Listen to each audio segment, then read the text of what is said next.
Hello, everybody. It's Dr. Osborne. So this is another day. Happy Friday. Just remember that you are brilliant and powerful. And I think when we're looking at this global health crisis that we are all talking about surrounding the pandemic, if you will, and it's really resulted in changes to our everyday lives. It's caused increased levels of stress and anxiety and fear. And the important thing is that scientific evidence has really validated that long-term exposure, like we're going through to stress, will really have a negative impact on our immune system. So really today, I wanted to talk to you about how chiropractic can reduce those stress symptoms. And I think the important thing is we have to understand is that once upon a time, there was a saber-toothed tiger that might have wanted you for lunch. Well, it's unlikely that that's going to happen today unless you know where saber-toothed tigers are. There's all kinds of other stressful episodes, like someone swerving into your lane on the freeway, and that can really put our body into that fight or flight mode and gear us up for an attack. The important thing is you got to remember your body responds identically, whether you experience or you simply perceive that there's a potential attack coming your way. So in other words, whether you think that somebody might swerve into your lane while you're driving, or they actually do swerve into your lane, well, your stress response activates the exact same way. What happens is your body signals your adrenal glands, and what they do is they release hormones like cortisol to help you cope with that stressor. You're literally a caveman living in a modern world. Stress right now, stress really can be it can be physical, it can be emotional, psychological, it can be environmental, or even today infectious, or a combination of those things. So it's important that you know that your adrenals respond to every kind of stress the exact same way, no matter what the source is.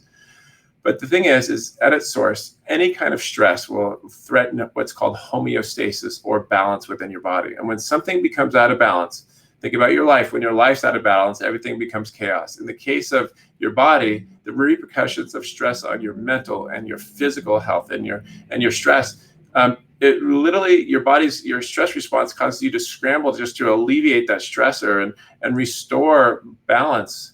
So when you're faced with a stressful situation, the adrenals, what they do is they produce the hormones that allow your body to literally divert energy away from your day-to-day maintenance.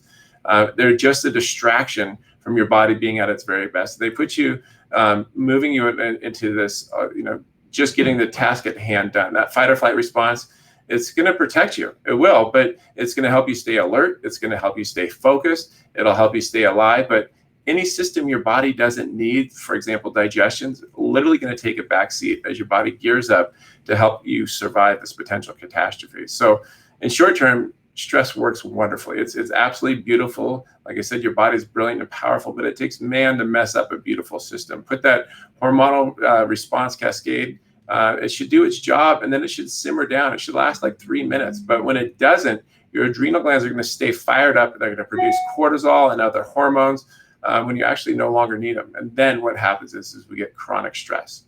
That chronic stress, it's just going to wreak havoc on your body and your mind. This low-grade, simmering type of stress that we're all experiencing, sitting at home, waiting, not knowing when this is going to end, it's going to manifest in a lot of different ways with things like fatigue and headaches and digestive issues. Some people get diarrhea, some people get constipation, some people get nausea. And I'm really finding this to be true right now with the patients that we're seeing. Our aches and pains start getting worse. We start getting tense muscles. We start having sleep disturbances. We get sick more often because stress suppresses our immune system. And they're always talking about this new generation of kids in 9 months from now. Well, low or no libido is an indicator of chronic stress. Chronic stress impacts our daily decisions that adversely affect our entire health. So when you're constantly stressed, guess what's going to happen? You're less likely to exercise. Is that you? You might reach for the chocolate chip cookies. Is that you? Potato chips. Is that you? Or a few extra glasses of red wine to dampen your feelings. Is that you? You sleep less deeply. Is that you? Which subsequently makes you more stressed. But on a mental level, feeling constant stress means you're less likely to make solid decisions, and you're going to start snapping at your coworkers or your kids that are doing their schoolwork at home. And your overall peace of mind starts to take a downward spiral. But chronic stress also manifests itself in physical ways. Keeping your body's stress response fired up on all cylinders all the time when it should over time taper down.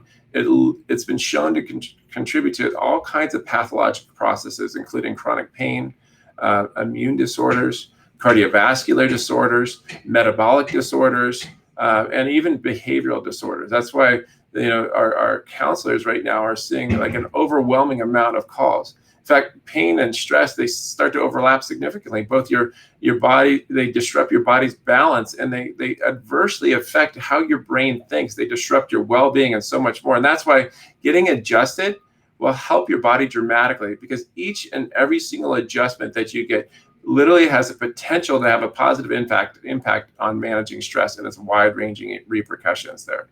See, many mental and physical repercussions of chronic stress, well, those things, they impact your spine. In fact, well, we found that there's subluxations, or it's a misalignment in the spine, are often an overlooked physical manifestation of chronic stress. Just consider this. When you look at somebody's posture when they become stressed out, do they hold their body differently? They do. Their muscles get tight, their breathing starts to change, and then the stress-related physical changes, they start to shift our vertebra out of alignment. We start taking on a new posture there. And what that does is that contributes to a downward spiral of these subluxation patterns. And what's interesting, a study showed that repeated stress will actually impact the spinal volume and its size, the size of your spine and the volume of your spine and your spinal cord there. They've also had other studies that confirm that chronic stress will impact the quality of your spine. And the reason being is that persistent tension will also cause muscles to contract, and the spine becomes locked in this abnormal position. And what that does, it interferes with your nervous system's proper functioning. The challenge with this is that this can impair your stress response, which will in turn affect your immune response, and it'll actually slow healing there. And it's this vicious cycle that starts to occur. Poor spinal health, it impacts physical health, and it increases our stress level. And while that stress subsequently impacts our spinal health, and nearly every function of our entire body interconnects with your spine. That's a big thing. So consider this, all these little stressors that seem really small and cumulative on a day-to-day basis. What they do is you have to think of that they're wreaking havoc on your spine. You may wake up in a bad mattress, right? And most of us are spending way more time on the mattress, or way more time on the couch there. Or you might have a bad pillow and you toss and turn all night and you slept abnormally. And then you wake up in the morning and you don't know, you kind of rush around the house grabbing massive cups of coffee, and you try to get to work, taking all your work you normally have at work, and you try to bring it home with you, and you sit at the kitchen counter all day. Maybe you get reprimanded by the boss because you're not producing enough, or you're feeling the stress of the kids, or the deadlines that are looming. All these things increase stress levels, and they take their toll on your spine. Now, the type of stress will differ, but they trigger the exact same stress response. And that's why we're finding that regular chiropractic care, especially at this time, is how we keep these subluxations minimized to their most minimal form. One of the things that I want to remind you is that proper spinal alignment really is the first step, in my opinion, for reducing stress. When the spine's misaligned, the nervous system is unable to properly send messages throughout the body. And so when we adjust somebody, they have better spinal alignment, which means better communication and increased nervous system efficiency and body efficiency. So after all, your spine really is the anchor of your body, and it is the center of your health. And its job is to protect that nervous system, which controls all the function of your body. So whatever interferes with your spine, in this case, chronic stress, also interferes with your body's natural ability to function, which is scary. For us to be able to function at 100%, that allows us to have 100% of the health. So like I said, those misalignments of the spine, they're called subluxations, and the slips and the misalignments, they affect nerves and other pain nerves. And sometimes they can have asymptomatic nerves, meaning that you don't really even feel that you have them. When these subluxations, we call them interference, because they interfere with the body's natural function of the body. And because your nervous system, and this is the big key, it controls all the organs of your body. And these interferences naturally will cause dysfunction beyond the spine. These interferences will show up in countless ways. And really the chief among them are what we call festering low-grade stressors that we call chronic stress. In fact, the most important source of interference can be grouped in one of three categories. The first one is this: physical stress. Perhaps the most dramatic impact of chronic stress is physical. The chronic stress increases chronic inflammation, and it's a driver for a numerous amount of diseases. In fact, researchers have connected that 75 to 90% of human diseases are directly connected with chronic stress. And that's because the pro-inflammatory response can affect the discs and the ligaments and the tendons around your spine.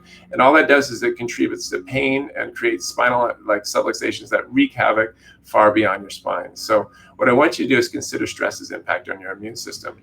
They had one study that they looked at 300 articles over 30 years, and they found that psychological stress impacts our immune system. Sleep loss and chronic stress is also a vicious cycle, because what happens is that there's multiple pathways that will affect the central nervous system and your metabolism. So poor sleep, it's going to exacerbate stress, and vice versa, contributing to all kinds of metabolic disorders like obesity and diabetes.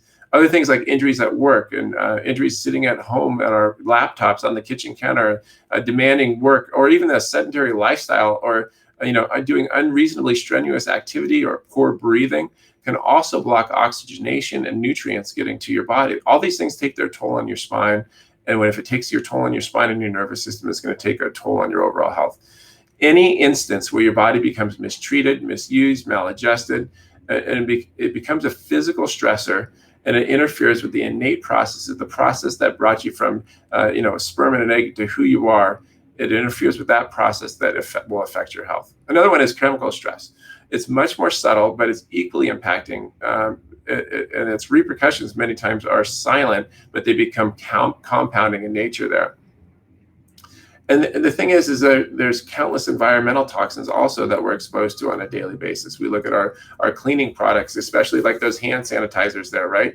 Our cosmetics and the medications that we take, and even the food and water that we're consumed with, they bombard our body with toxins that have an immediate but also a cumulative impact. This constant bombardment, what it's going to do is it keeps your skin and your lungs and your digestive tract on high alert, creating low-grade stress to the body. There was an author, Molly Miller, at the University of California at San Francisco, in which she discussed that there was a long list of chemicals that we encounter every day in our homes, in our schools, in our workplaces. And scientists, unfortunately, have barely scratched the surface of actually understanding them. Of the thousands and thousands of chemicals registered with the Environmental Protection Agency for use by industry, the EPA has only regulated a few of them. Last one is this: emotional stress. Stress can also have a dramatic impact mentally and emotionally, and it really manifests many times as mood disturbances, including things like anxiety and depression and irritability. And these things are an all-time high right now. That stress also impacts our memory, it impacts our concentration, and it impacts our stress drive, and so much more. So as we move through life at such a rapid pace, we thrive on staying busy and multitasking and juggling multiple tasks and burning the midnight oil to complete that work project. Or right now, maybe even staying up watching, the 7 seasons of Breaking Bad, but it takes an emotional toll on our spine and our nervous system there. Work-related stress right now can lead to things like physical illness, psychological distress, even mental illness. And so that cumulative stress creates, subluxations while knocking hormones like cortisol out of balance. So here's what the action step is this: just reduce your stress through your chiropractic care. Although stress falls into specific categories, they all impact the body similarly. And so managing the stress becomes crucial to maintaining health and happiness, and your chiropractic care, your adjustments, they provide an effective method for helping you to manage stress. There was one study that I remember reading that talked about, they studied 12 men, and they found that there was numerous improvements when they looking at their stress hormone levels, that they had lowered stress levels and better quality of life. And for those who had actually been getting adjusted in this study. In fact, getting adjusted is often the simplest change you can make to remove interferences. In this case, the constant stressors that impact your life and your happiness in so many ways. So while external actions matter, like the things that you eat and your exercise, it's more important is to maintain your body's ability to respond and to adapt to the environment that we live in. And so from this perspective, chiropractic care, it identifies those interferences, it removes them, and it enables your body to better harness its innate powers to heal on its own. So in our office, we focus on personalized care and to help you manage those stress levels and provide you with an individualized protocol that best suits you. As a maximized living office, the Max Living Office, our job is to design dietary and lifestyle protocols that include, the right foods, the right exercise, relaxation techniques, and so many other strategies to help you to reduce stress and allow your body to heal. Look, you can't eliminate stress, but the goal right now is to find strategies that will help you better manage it and reduce its impact on your spine and your overall health. So this is all fine, but what does this really look like in real life?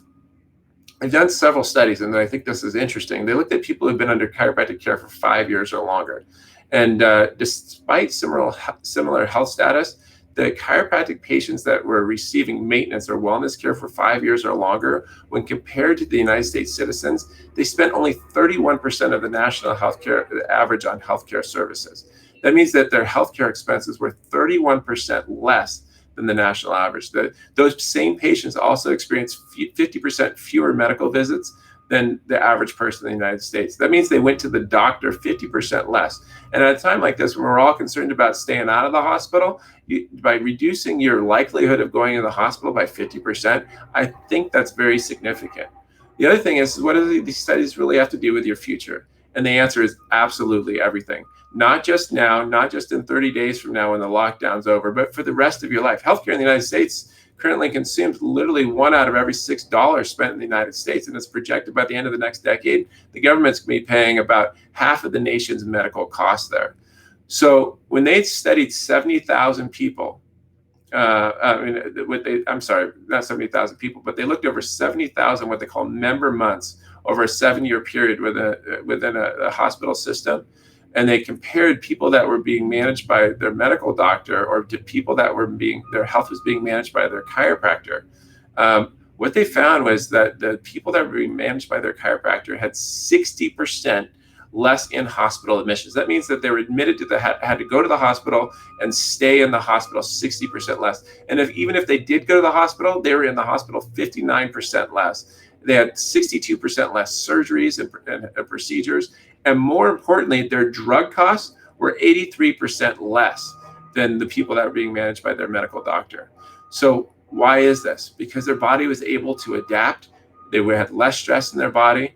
And more importantly is that the intelligence, that innate intelligence is able to work better because their body could actually have a chance to heal. So that I just want to remind you, some of the studies we're talking about, it demonstrates that chiropractic is non-surgical, non-pharmacological, but it really generates reductions in going to the doctor and utilizing the doctor, especially at this time. So what's interesting is that when they found that in one study in Illinois, that when your primary care physician was your chiropractor, they found that you actually had better clinical outcomes. You had better cost outcomes when compared to the medical doctor care. And the cost of the chiropractic as compared to in the medical system, well, first of all, they had 43% reduced patient in the hospital admissions. Once again, 60% reduction in hospital stays. They had 43% less surgeries, 50% less drug costs. And this study looked over 4 years. So think about what your health plan is right now. And I really want to encourage you at this time, having no plan is the worst thing that you can do. And if you're afraid of ending up like everybody else is, then the time is to do something different. So I really want to invite you guys to be able to take that next step. I know this video is going to go all over the country, and I'm going to ask you to share it with people if it speaks to you. But look, our email is info@drtjosborne.com. That's drtjosborne.com. So if you need a chiropractor, email us. We'll find you somebody near where you're at. During this time, we opened up new patient spots during this time to be able to take care of people. Look, if you've never been checked by a chiropractor before, I don't want cost to be a barrier if that's your concern. We'll check you at no charge there and do an exam at no charge. And just so we know where you are, because the thing that most people are afraid of right now is the unknown. And if you have a health plan and you're implementing your health plan, then what happens is we start developing a life without fear. All right, guys, this is Dr. Osborne. Until tomorrow, have a blessed and wonderful day.